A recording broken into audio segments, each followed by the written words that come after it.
Hi friends, ഇന്ന് ഞാൻ വളരെ പെട്ടെന്ന് ഉണ്ടാക്കാൻ വേണ്ടിയുള്ള റെസിപ്പിയാണ് കറിവേപ്പില ചമ്മന്തി.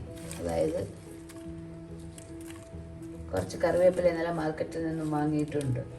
അത് ഇന്നലെ നൈറ്റ് തന്നെ ഞാൻ ഉപ്പും മഞ്ഞളും കൂടെ ചേർത്ത് അഞ്ചാറ് വെള്ളത്തിൽ കഴുകിയെടുത്തതാണ്. ഇവിടെ ദുബായിൽ നിന്നും വാങ്ങിക്കുന്ന കറിവേപ്പില അത്ര നാട്ടിലെ നമ്മുടെ പറമ്പിൽ കിട്ടുന്ന പോലത്തെ ഒന്നുമല്ല, വ്യത്യാസമുണ്ട്. അതുകൊണ്ട് ഇതിന് നൈറ്റ് തന്നെ കഴുകി വൃത്തിയാക്കി വെള്ളമെല്ലാം കളഞ്ഞു വെച്ചിരിക്കുകയാണ്.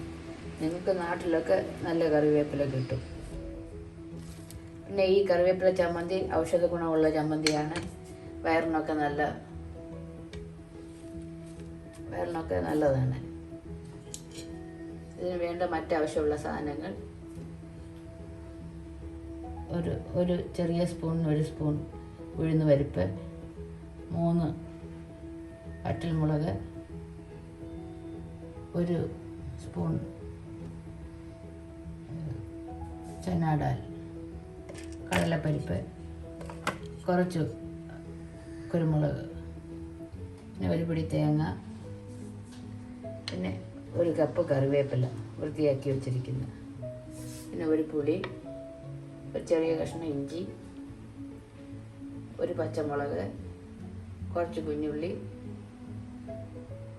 2 വെളുത്തുള്ളി. ഇത്രയുമാണ് ഈ കറിവേപ്പില ഉണ്ടാക്കാൻ ആവശ്യമുള്ള സാധനങ്ങൾ. നമുക്ക് വളരെ പെട്ടെന്ന് ഇത് ഉണ്ടാക്കാം. ചിലർക്ക് വെളുത്തുള്ളിയുടെ മണം അത്ര ഇഷ്ടപ്പെടില്ലായിരിക്കും, എന്നാലും ഞാൻ ചേർക്കുന്നുണ്ട്. പിന്നെ വേണ്ടത് ഉപ്പ്, വെളിച്ചെണ്ണ. കറിവേപ്പില ചമ്മന്തി ഉണ്ടാക്കുന്നതിനായി ആദ്യമായി ഒരു പാൻ അടുപ്പിൽ വെച്ച് സ്റ്റവ് കത്തിക്കാം. പാൻ ഒന്ന് ചൂടാകട്ടെ.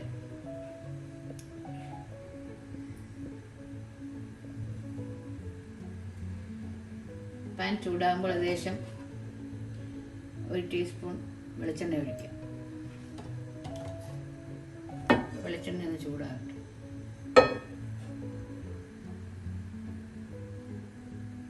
വെളിച്ചെണ്ണ ചൂടാകുമ്പോൾ നമുക്ക് അതിലേക്ക് സ്പൈസസ് ഇട്ടൊന്ന് വഴറ്റാം.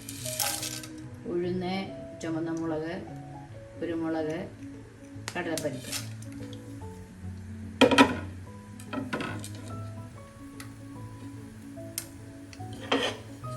ലോ ഫ്ലെയിമിലിട്ട് മൂപ്പിക്കാം.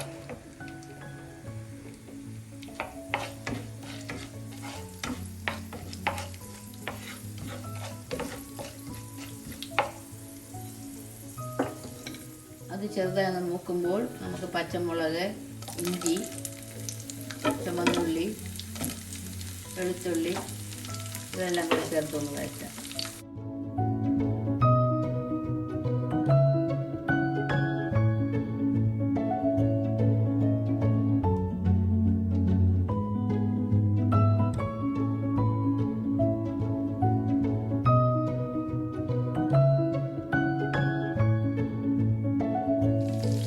ചെറുതായി ഒന്ന് വാടുമ്പോൾ നമുക്കതിലേക്ക് ഒരു ചെറിയ നെല്ലിക്ക വലിപ്പത്തിലുള്ള പുളിയും കൂടെ ചേർക്കാം. അതുകൊണ്ട് വഴറ്റാം.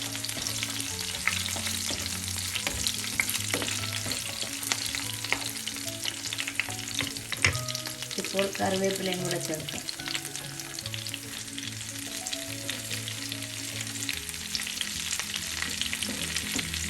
അതോടൊപ്പം തന്നെ കറിവേപ്പില ഒന്ന് ഇളക്കി കൊടുക്കാം.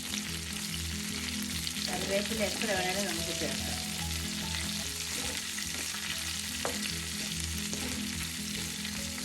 മലയാളികൾക്കൊക്കെ ഏറ്റവും ഇഷ്ടമാണ് ചമ്മന്തി എന്ന് പറയുന്നത്. കറിവേപ്പില നമ്മൾ കറിയിലാണെങ്കിലും എടുത്ത് കളയും. ചമ്മന്തിയായിട്ടാണെങ്കിൽ എല്ലാവരും കഴിക്കും. എന്തായാലും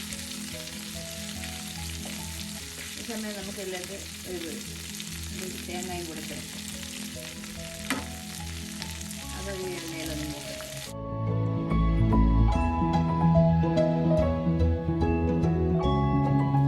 എല്ലാം ചെറുതായി ഒന്ന് മൂക്കട്ടെ. ഈ സമയം നമുക്ക് 1/2 ടീസ്പൂൺ ഉപ്പും കൂടെ ചേർക്കാം. പിന്നെ നോക്കിയ ശേഷം ബാക്കി ചേർക്കാം. വീണ്ടും ഒന്ന് നന്നായി ഇളക്കി കൊടുക്കാം. തേങ്ങ ഒക്കെ ചെറുതായി ഒന്ന് മൂത്തിട്ടുണ്ട്. ഈ സമയം നമുക്ക് ഫ്ലെയിം ഓഫ് ചെയ്യാം. തണുത്ത ശേഷം നമുക്കൊരു മിക്സിയുടെ ജാറിലിട്ട് പേസ്റ്റായിട്ട് അരച്ചെടുക്കാം. തരിതരിപ്പായിട്ട് അരച്ചെടുക്കാം.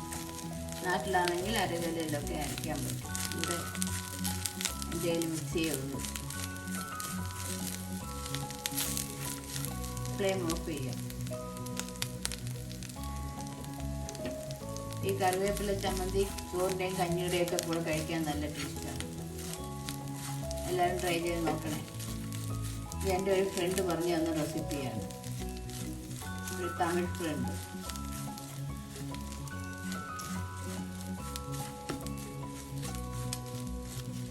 തണുക്കാനായി വയ്ക്കാം. ഇത് ചൂടാറുന്നതിന് മുമ്പ് നമുക്കൊരു 1/4 ടീസ്പൂൺ ഉപ്പും കൂടെ ചേർക്കാം.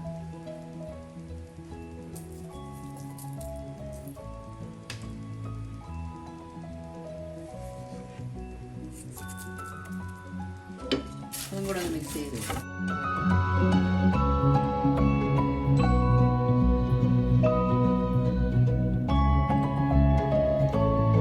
കറിവേപ്പിലെല്ലാം തണുത്തിട്ടുണ്ടെങ്കിൽ നമുക്കിതൊരു ബൗളിലോട്ട് മാറ്റാം. കറിവേപ്പിലെല്ലാം നമ്മൾ ഒരു ബൗളിൽ മാറ്റിയിട്ടുണ്ട്. ഇനി നമുക്കൊരു മിക്സി എടുത്ത് അതിൻ്റെ ജാറിൽ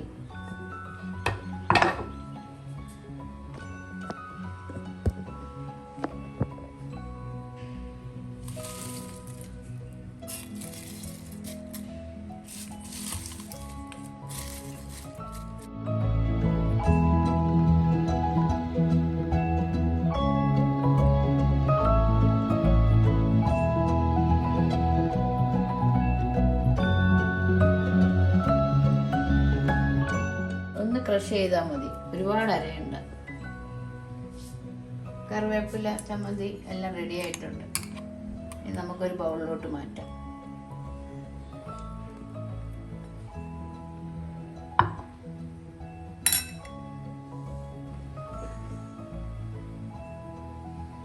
കറിവേപ്പില ചമ്മന്തി റെഡി ആയിട്ടുണ്ട്.